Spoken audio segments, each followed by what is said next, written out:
여러분 밖에서 친구들이나 또 이렇게 예수를 믿지 않는 사람들을 만났을 때 그 사람들이 교회에 대해서 또 예수님에 대해서 함부로 말하고 그렇게 비난하고 욕하면 여러분 마음 어때요? 어때? 중등부 친구들, 지금 중학생들 손 한번 들어보자. 마음이 어때? 그런 말 들어보면 어? 고등부 학생들은 나쁘죠. 근데 그런 이야기들은 예수님 때문에 그렇게 생겨날까? 아니면 예수님을 믿는다라고 하는 사람들 때문에 그렇게 세상이 우리를 비난하고 욕할까? 그렇죠.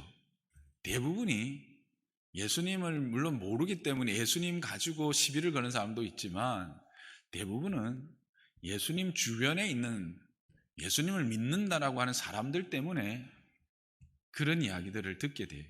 그럼 여러분도 마음이 상하지. 그리고 그런 말 들으면 교회 오고 싶어, 안 오고 싶어? 오기 싫어. 친구들한테도 교회 다닌다고 말하고 싶어, 안 말하고 싶어? 괜히 말하기 싫어. 쪽팔리니까. 또 내가 괜히 친구들로부터 이렇게 비난받고 욕 들을 것 같아서 우리 이야기 안 하잖아. 그러면 어떤 사람들이 그렇게 예수님을 믿는다고 말하면서 이렇게 욕을 보일까? 그러면 왜 그런 사람이 될까? 궁금하잖아. 오늘 이 이야기, 오늘 우리가 함께 읽었던 이 요한복음 12장 1절에서 11절에 있는 그 말씀들을 좀 가지고 한번 이런 주제를 가지고 함께 좀 이야기를 해보면 좋겠어. 어떤 사람들이 교회를 욕되게 하고 하나님을 욕되게 하고 예수님을 욕되게 하는가? 그리고 어떤 사람은 그렇게 선한 영향력을 미치고 하나님의 일을 함께 동력하는, 하나님의 그 영광스러움을 함께 맛보는 그런 삶을 살까 하는 거지. 여러분, 종려주일이라고 하는 게 이제 오늘 종려주일인데, 이제 오늘부터 시작해서 한 주간을 이제 고난주간이라 그래. 그래서 우리가 보통 이제 종려주일, 고난주일 하면 예수님에게 집중하고 또 예수님이 하신 일 때문에 하신 일들을 이렇게 쫓아보는데, 오늘 앞에 말했던 것처럼 우리는 오늘하고 또 이제 내일부터 시작되는 기도회 때 이렇게 예수님 주변에 있는 사람들을 통해서 우리는 어떻게 그 예수님을 믿고 예수님을 따라가야 될 것인가 하는 것들을 좀 살펴보려고 그래요. 종려주일 하는데 여러분, 종려라는 게 뭔지 아세요? 나무야, 나무. 근데 요즘 우리나라에서 좀 쉽게 볼 수 있는 나무예요. 그림 한번 보여줄래요? 이 나무가 종려나무예요. 우리 교회 앞에도 있죠, 하단에도. 저 잎이 아주 크잖아요. 그래서 저 잎을 깔고 그렇게 해서 이제 또 흔들고 이러면 이렇게 왕의 귀환, 개선 장군들이 올 때 환영, 또 영광을 올리는 그런 이제 상징으로 저 나무 가지를 꺾어서 그렇게 사용했어요. 예수님께서 이번 이제 한 주간 동안 이제 예루살렘에 들어오셔서 생활하시고 금요일 날 십자가를 지시잖아요. 그래서 그때 들어올 때 이제 우리가 읽지는 않았지만 12절에 보면 이제 예수님이 예루살렘에 들어올 때 그 많은 사람들이 저 나무 가지를 흔들고 예수님을 맞이했거든요. 그래서 종려주일이라고 그래요. 혹시 여러분들이 또 지식적으로 또 알 필요도 있을 것 같아서 잠시 말씀드리고요. 이 종려주일이 있기 하루 전날 무슨 일이 있었냐면 오늘 성경에 보니까 잔치가 있었어요. 어느 집에 잔치가 있었느냐 하면 나사로라고 하는 사람의 집에 잔치가 있었던 거예요. 나사로는 또 두 명의 여동생이 있었어요. 마르다와 마리아라고 하는 사람. 그 이야기는 11장에 잘 나와 있는데 나사로가 병이 들어서 죽어버린 거예요. 예수님이 함께 있었으면 이 오라버니가 죽지 않았을 거라고 생각했던 이 마르다와 마리아는 예수님이 오자 예수님이 함께 계셨다면 우리 오라버니가 죽지 않았을 겁니다 했더니 이 일은 하나님의 영광을 드러내는 일이다. 네가 이 하나님의 은혜가 임하면 네 오라비가 다시 살아날 줄 믿느냐? 나는 부활이고 생명이다. 그렇게 말씀하시면서 그 3일 동안 지나서 썩어서 냄새나는 그 나사로를 예수님이 살려주시죠. 그러니까 마르다와 마리아 입장에서는 마음이 어떻겠어요? 예수님에 대한 마음이 너무 감사하겠죠. 그러던 차에 예수님이 다시 이제 이 예루살렘에 올라오신 거예요. 유월절을 보내기 위해서. 유대인들은 1년에 세 절기, 유월절, 그다음에 칠칠절, 우리가 말하는 이제 그 맥주감사절, 그다음에 오순절이라고 하기도 하고요. 그다음에 초막절, 우리가 말하는 추수감사절. 이 세 절기는 이렇게 모든 유대인들은 이렇게 예루살렘에 모여서 이렇게 하나님을 예배해야 됐거든요. 그래서 이 유월절을 맞아서 예수님도 왔는데 베단이라고 하는 말은 예루살렘에서 가까운 거리에 있어요. 우리로 말하면 부산도 안 돼요. 우리가 여기 장류니까 내곡동 조금 더 되는 거리밖에 안 돼요. 그렇게 멀지 않은 거예요. 걸어서 그냥 왔다 갔다 할 수 있는 곳이거든요. 그게 베단이라고 하는 마을에 이 나사로가 살고 있었기 때문에 예수님이 오신다는 소식을 접하니까 얼마나 반갑고 또 받은 은혜가 너무 크잖아요. 오라버니가 죽었다가 살아났으니까 얼마나 감사하겠어요.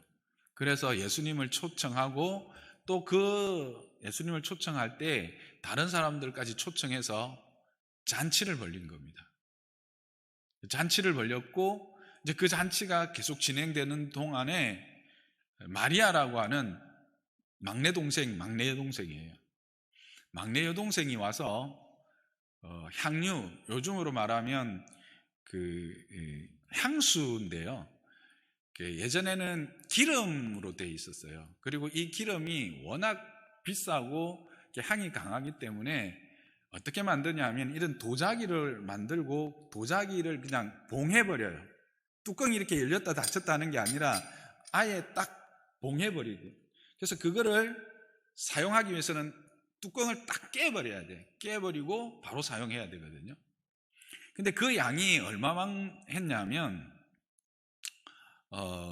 한 근이라고 해요. 여러분 이 단위를 잘 모를 건데 콜라 한 병 생각하면 돼요. 사이다나 콜라 375ml 정도 하나요? 그렇죠? 그게 딱 한 근이에요. 콜라 한 캔, 그 정도 양이라는 거죠. 근데 그게 값으로 얼마 정도 되는 줄 아세요? 300데나리온이라고 하는데, 이 말은 한 데나리온은 한 사람의 하루 임금이거든요.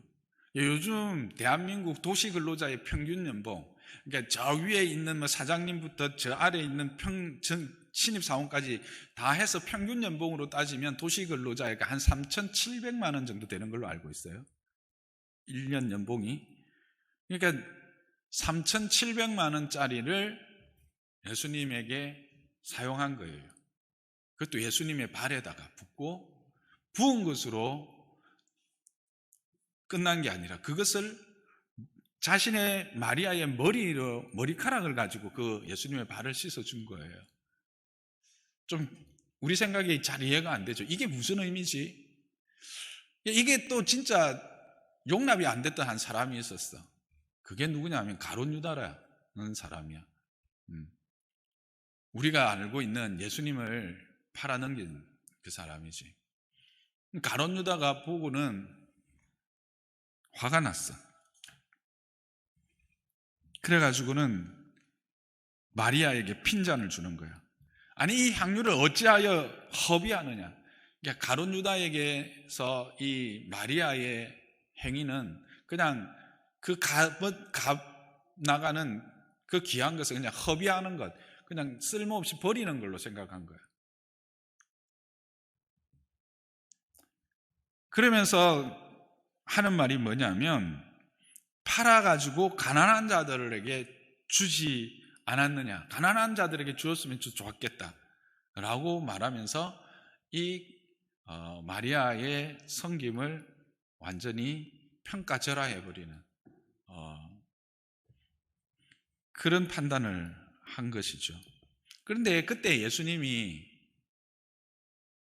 그들의 대화에 끼어드셨어요.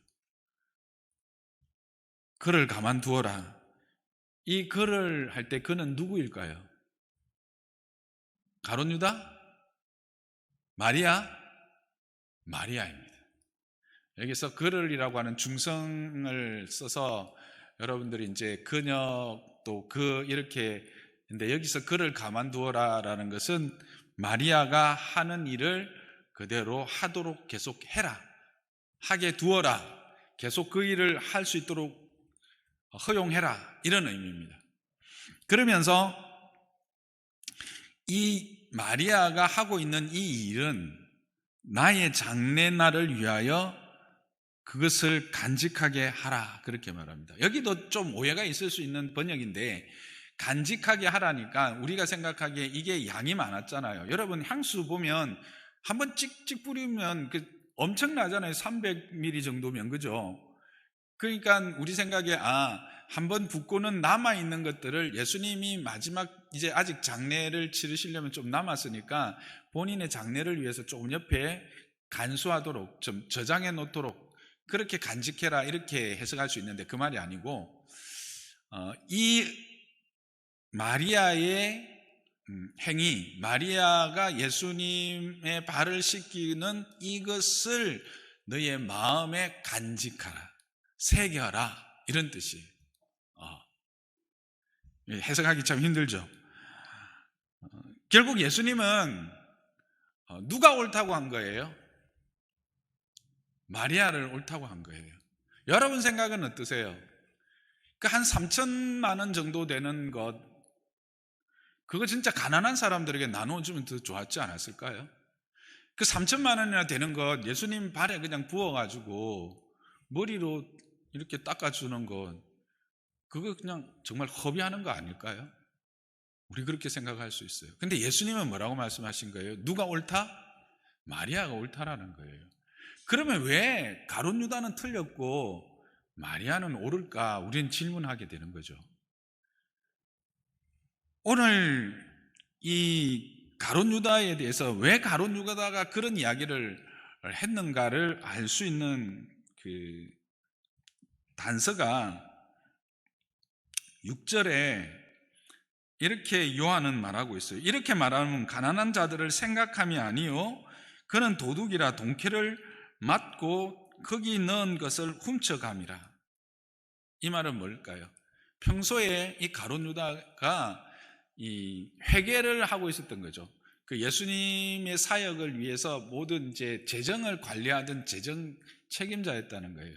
근데 그 재정을 관리하면서 자기 임의로 거기서 그 재정을 끌어서 함부로 자기 걸 위해서 써버린 거예요. 그냥 훔쳐간 거죠. 도둑질한 거죠. 이거는 뭘 말할까요? 그가 이런 늘 돈의 욕심에 사로잡혀 왔던 습관이 발동한 것이지 진짜 가난한 사람들을 생각해서 그런 말을 한 것이 아니다라는 겁니다. 물론 여러분 이제 이 가룟 유다의 배경을 좀 알면 가룟 유다의 마음에 그런 가난한 사람들을 생각하는 마음이 전혀 없었던 것은 아니라고 생각할 수 있어요. 이 열심당원이라고 하거든요. 혹시 들어본 적 있어요? 열심당원. 이 유대인들에게 있어서 열심당원이라고 하는 그런 그룹이 있었어요. 우리나라로 말하면 그 일제 36년 기간에 독립운동가들과 같은, 우리는 독립운동가라고 부르는데 그들은 열심당원이라고 하는 이름으로 불렀어요. 그러니까 그들 마음에는 나라와 민족을 생각하고 또 그 백성들을 불쌍히 여기는, 긍휼히 여기는 마음이 당연히 있었겠죠.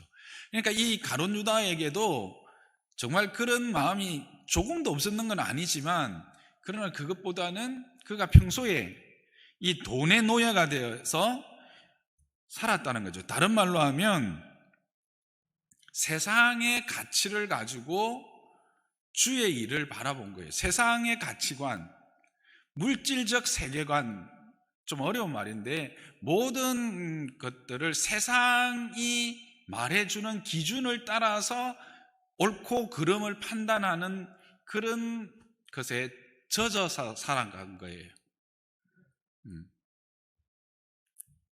그리고 이 사람은 예수님의 제자이긴 했지만 한 번도 예수님의 깊은 은혜를 누리지 못했던 사람입니다. 왜 그렇게 됐는가 하는 이유가 여기서 나오는 거죠.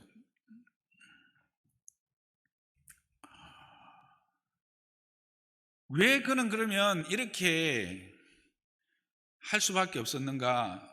하나님이 옳다고 하는 일을, 하나님이 그것이 선하다고 하는 일을 틀렸다고 말할 수밖에 없는가? 그것은 바로 하나님의 은혜를 경험해 보지 못하고 세상의 그 방식을 그대로 계속해서 마음에 품고 그것이 삶의 기준이 되어서 살아왔기 때문에 그렇다라는 거죠. 우리가 앞에서 시작할 때 그런 말 했죠. 왜 교회가 또 성도들이 예수님이 욕을 먹는가? 예수님 자체 때문이 아니라 그 주변에 있는 사람들이다. 어떤 사람들? 예수님 곁에 늘 있다고 생각하고 예수님에게 배운다고 생각하는 제자입니다. 12제자 중에 한 사람이면 아주 가까이서 예수님을 보고 배웠다고 한 사람입니다. 그런데도 뭐가 없었다?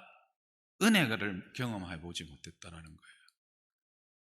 거예요. 여러분들도 예수님을 믿는다고 부모님들로부터 그렇게 믿음을 전수받았다고 이 주일날 이곳에 와서 앉아있고 그것이 지금 유치부부터 시작해서 몇 년째입니까? 그런데도 우리가 진정 하나님을 경험해 보지 못하고 하나님의 은혜를 진정 경험해 보지 못하면 어떤 사람이 될 수 있다? 예수님의 생각과 전혀 다른 생각을 하고 예수님이 기뻐하시는 일을 하는 사람을 어떻게 비방하고 정죄하고 비난하는 사람이 될 수 있다는 사실이에요. 그런데 그것을 비난할 때 어떻게 비난해요? 아주 그럴듯한 명목이 있어요. 보세요. 가난한 사람들을 돕는다라고 하는 것은 얼마나 좋은 명분입니까? 명분이라는 거 알죠, 여러분? 명분 다 이해하시죠? 그러니까 모든 사람들이 동의하고 공감하는 이야기를 한다는 이야기예요. 그러니까 세상이 볼 때는 가룟 유다가 옳은 것 같을까? 마리아가 옳을 것 같을까? 가룟 유다가 옳은 것 같을까? 아니 그 3천만 원이나 4천만 원 되는 거를 그 한 방에 그 부어서 그 예수님이 진짜 그걸 원할까? 뭐 이렇게 함부로 자기 생각, 세계 가치관을 가지고 판단을 하게 된다는 거예요. 그게 어디에 있다고? 세상 안에 있는 게 아니라 교회 안에 있다고. 누가 그런 사람이 된다고? 하나님의 은혜를 경험해 보지 못한 사람. 그럼 하나님의 은혜가 뭐예요, 목사님? 하나님의 은혜가 뭘까? 가장 큰 은혜는 바로 우리를 위한 하나님의 구원이에요. 예수님이 나를 위해서 이 땅에 오셨다라는 사실 여러분 믿으세요? 그리고 예수님이 저와 여러분을 위해서 십자가에 달려 돌아가셨다라고 하는 사실. 그래서 예수님의 그 십자가 때문에 내가 이제는 죽음을 맛보지 않고 영원한 하나님의 나라를 살 수 있다라고 하는 이 부활의 믿음을 가지는 것, 그게 내 마음에 믿어지는 것, 그게 믿어지면 은혜를 입은 거예요. 그게 믿어지지 않으면 아직 은혜 안에 들어오지 못했다고 말할 수 있어요. 내가 손을 들으라고는 말은 안 할게. 여러분 중에 혹시 아직도 이 사실이 믿어지지 않은 분이 있다면 기도하면 좋겠어요. 왜? 다른 친구들은 이게 믿어지잖아. 그래서 그렇게 기쁘게 찬양도 하고 하나님 앞에 하나님은 나의 참 하나님입니다. 예수님은 나의 참 구주입니다. 고백도 하잖아. 그런데 나는 그냥 밍숭밍숭 이곳에 왔다 갔다 하면 정말 복장 터지는 일 아닐까, 그지? 기도해야 돼, 기도. 기도해 보세요. 그리고 말씀을 읽어야 돼. 우리가 여기서 그러면 어떻게 이 마리아는 예수님으로부터 옳다고 인정을 받았을까 하는 거예요. 그것은 이 마리아가 행한 그 섬김 때문에 그래요. 그게 무슨 의미인지를 좀 풀어볼게요. 자, 마리아가 준비한 것은 향유라 그랬죠. 가장 가치 있는 거예요. 가장 값진 것이에요. 근데 그것을 누구에게 부었다고요? 예수님 발에 부은 거예요. 유대인들에게 있어서 내가 이제 손님을 초대했을 때 당신은 나의 참 소중한 사람입니다 라고 이렇게 존중하면서 그분을 맞이하는 가장 첫 번째 그 단계가 있는데, 그게 뭐냐면 발을 씻기는 거예요. 내가 누구 집에 갔는데 발 씻을 물도 안 주고 발도 안 씻어준다, 종이 와서 내 발을 안 씻어준다, 그러면 니 왜 왔노? 이런 뜻이에요. 근데 내가 갔는데 하면서 물을 이렇게 갖고 와서 발을 씻어준다, 그러면 정말 잘 오셨습니다, 정말 반갑습니다, 이런 의미예요. 그냥 환영의 의미가 있는 거죠. 그리고 그 사람을 존중해 주는 의미가 있는데, 그게 바로 발 씻어주는 건데, 지금 마리아는 무엇으로 발을 씻는 거예요? 향유로 발을 씻는 거예요. 그 말은 뭐냐면 자신의 삶에 있어서 가장 가치로운 것으로 예수님을 영접했다라는 거예요. 예수님을 맞아들였다는 거예요. 예수님을 그런 분으로 인정했다라는 거예요. 그것도, 이 일은 누가 하는 일이냐면 보통 발을 씻는 일은 종이 하는 일이에요. 그러니까 마리아가 한 것 자체도 바로 당신은 나의 참 주인이십니다, 주님으로 봤던 것인데, 더 뭐까지 했어요? 머리카락으로 씻었다라고 하는 사실입니다. 여러분, 요즘은 그런 일이 없는데 예전에는요, 집에서 막 애먹이고 그러면 어떻게 했는 줄 아세요? 그냥 머리를 밀어버렸어요. 이 인격 모독이야. 가장 큰 인격 모독이야. 그만큼 이 머리는 우리가 소중하게 생각하잖아요. 누가 여러분 머리 와리깡으로 밀어버렸다, 옛날에 우리는 학교 다닐 때 한 번씩 그런 적이 있기는 해요. 정말 기분 나쁘거든요. 그만큼 머리카락은 소중한 거잖아요. 특히 여자에게 있어서 머리카락은 아주 소중한 거예요. 근데 그 머리카락으로 발을 씻었다는 건 뭘까요? 가장 낮아질 대로 낮아진 겸손한 모습이에요. 예수님을 가장 낮은 자세에서, 낮은 자리에서 겸손하게 맞아들였다라는 거예요. 이게 이제 예수님이 그 마음을 안 거죠. 그러니까 내가 받은 사랑, 내가 받은 은혜, 마리아 입장에서 그것은 내게 있는 가장 좋은 것을 드리고, 그리고 또 내 신체에서 가장 아름다운 것으로 그분을 맞이해야만이 내가 정말 그분을 맞이하는 그런 내 마음의 표현이 되겠다라고 하는 행동이었어요. 그러니까 예수님을 정말 높인 거죠. 그 받은 사랑의 크기와 높이만큼 예수님을 대접해 드린 거예요. 근데 무엇보다도 더 중요한 것은 이 마리아의 행위는 예수님의 죽음을 위한 것이라 그랬어요. 예수님의 장례를 위한 것이었어요. 여러분, 예수님의 장례는 뭘 의미하는 거예요? 십자가를 말하는 거잖아요. 예수님의 십자가는 뭐예요? 모든 인류를 위한 하나님의 구원의 계획이요, 사랑의 분명한 증거잖아. 사랑의 분명한 표현이거든. 사랑의 분명한 실현이고 완성이잖아. 그러니까 하나님의 사랑을 인정하고 그 하나님의 사랑을 행하는 자를 존귀케 여기면서 그 하나님의 사랑이 이렇게 우리에게 주어졌고 그 사랑을 나는 이런 마음으로 받습니다, 주님 정말 감사합니다를 표현한 거란 말이야. 그래서 예수님이 죽으신 그 죽음이 단지 죄인으로서 정죄받아서 그냥 십자가에서 그렇게 죄인으로 죽은 죽음이 아니라 모든 인류를 위한 하나님의 죽음이다라고 하는 사실을, 그래서 그의 죽음이 이렇게 향기롭고 복되고 모든 사람들에게 아름다운 죽음이다라고 하는 사실을 보여주고자 하는 퍼포먼스였던 거예요. 그거를 예수님은 알았던 거지. 그래서 예수님이 그렇게 계속 하도록 두라, 그렇게 말씀한 거예요.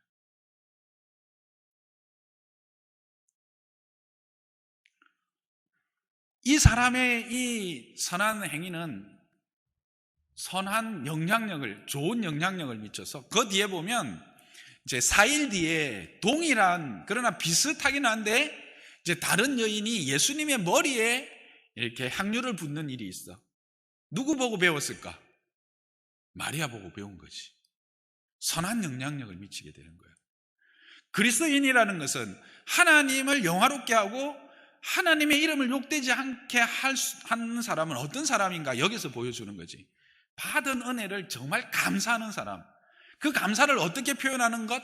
자신의 삶에 가장 가치 있는 것으로 겸손하게 하나님 앞에 내어놓는 사람, 그렇게 하나님을 인정하는 사람, 하나님을 맞이하는 사람, 하나님을 영접하는 사람, 그 사람이 바로 마리아였던 거지.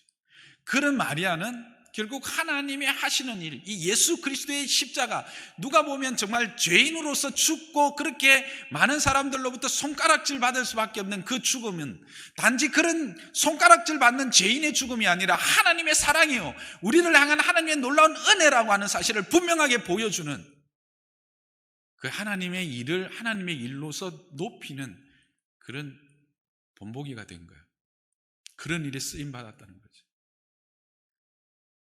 나는 저와 여러분이 이런 사람이 되기를 원해요. 어떤 사람? 감사할 줄 아는 사람. 은혜를 감사하고 그 은혜를 구체적으로 표현하고 나눌 수 있는 사람.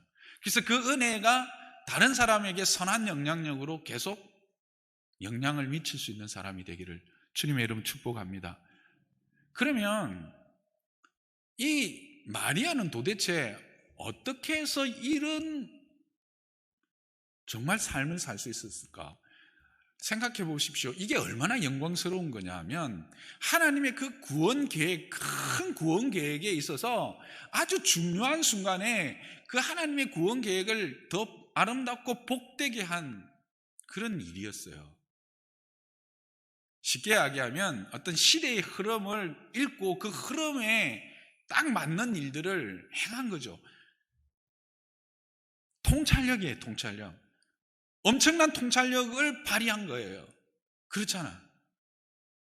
그런 통찰력을 발휘하면서 주님의 기쁨이 되고 주님의 일을 세상으로 하여금 분명히 알게 하고 영광을 돌릴 수 있었던 원인은 어디에 있느냐는 거야.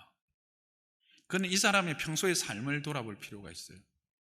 본문에는 안 나와 있는데 다른 복음서에 보면 이 마리아는 늘 예수님 곁에서 예수님의 말씀을 듣는 일에 집중했었어요. 그 어떤 일이 있어도 제일 먼저 자신의 삶의 첫 자리에 예수님과 함께 있고 예수님의 하시는 말씀을 듣는 일을 즐거워했던 사람이에요. 그런 사람이 이런 감사할 줄 아는 사람이 되고 시대를 분별할 수 있는 통찰력을 가진 사람이 되어지는 거예요. 왜 그럴까요? 우리가 한 번씩 자주 듣는 성령이 충만한 사람이기 때문에 그렇게 됩니다. 말씀이 충만하고 말씀이 나를 사로잡는 사람은 성령이 충만한 사람이에요. 여러분, 성령 충만한 사람은 막 크게 기도하고 막 방언으로 기도하고 갑자기 무슨 능력이 확 나오는 사람이 성령 충만한 사람 아니.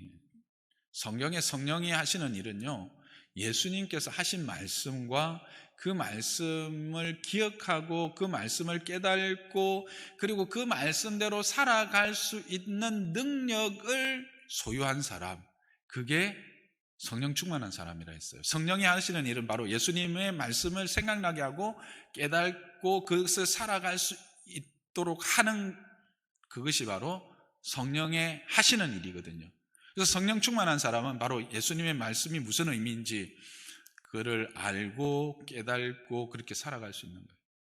즉, 이 마리아는 말씀을 늘 묵상했고 그 깊이와 넓이를 깨달아 알아서 그 말씀에 사로잡힌, 다른 말로 하면 성령에 충만한 사람이 되었기 때문에 이렇게 오고 오는 모든 세대 가운데 그의 이름이 기록되어지고 그의 하는 일들이 사람들에게 증거되어지는 영광을 누리게 된 겁니다. 저는 여러분들이 이런 마리아와 같은 믿음의 선조들이 되기를 주님의 이름 축복합니다. 가룟 유다처럼 예배 드리러 오고 신앙생활은 오래 했지만 이걸 뭐라고 하느냐 하면 종교생활이라고 해요. 여러분, 기독교 신앙생활과 종교생활은 구별되어야 합니다. 불교를 믿는 사람도 종교인이죠. 무슬림을 믿는 사람도 종교인입니다. 그런 사람을 그러나 기독교인이라고 하지는 않습니다. 그런데 예수를 믿는다라고 말하지만 진짜 예수를 믿는 그리스도인이 아닌 종교인이 있을 수 있다라는 사실입니다. 어떤 사람? 가룟 유다처럼 교회에서 아주 중요한 일도 해요. 교회를 오래 다녔어요. 그래도 은혜를 경험하지 못한 사람은 종교인이 됩니다. 종교인이 되면 그 사람이 교회에서 중요한 역할을 하면 할수록 목사가 되거나 장로가 되거나 권사가 되거나 어떤 중요한 일을 하면 할수록 더 힘들고 어려운 교회를 욕되게 하는 일들만 만들게 되어 있어요.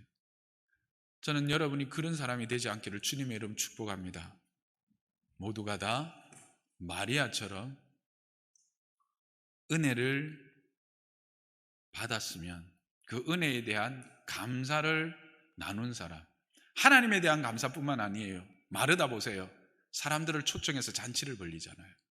그렇게 사람에게도 감사를 표하는 사람, 그리고 사람들에게 선한 영향을 미치는, 그리고 조금 더 큰 비전은 뭐냐면 여러분, 시대를 관통하는 통찰력을 얻을 수 있어요. 여러분이 이 땅의 지도자가 됩니다. 앞으로 이 땅의 지도자가 누가 됩니까? 여러분입니다. 20년 30년 후에는 여러분이 모든 삶의 자리에서 지도자가 되어 있을 거예요. 어떤 분은 교회에서, 어떤 분은 학교에서, 어떤 분은 직장에서, 어떤 분은 나라에서. 저는 그걸 분명히 확신합니다.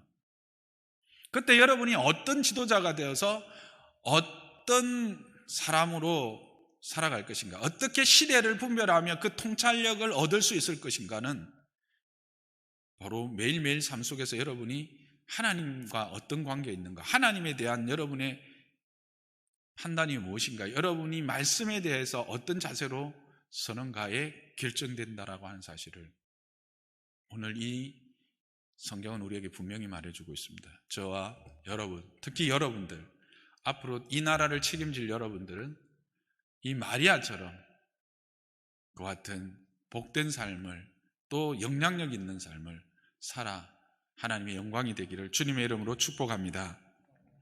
말씀을 생각하면서 우리 한번 기도하겠습니다. 하나님, 나도 마리아처럼 그렇게 주님의 은혜를 감사로 표할 수 있는 사람 되고, 그렇게 또 겸손하게 섬기는 사람 되게 해 주옵소서. 함께 기도합시다. 하나님 아버지, 감사합니다.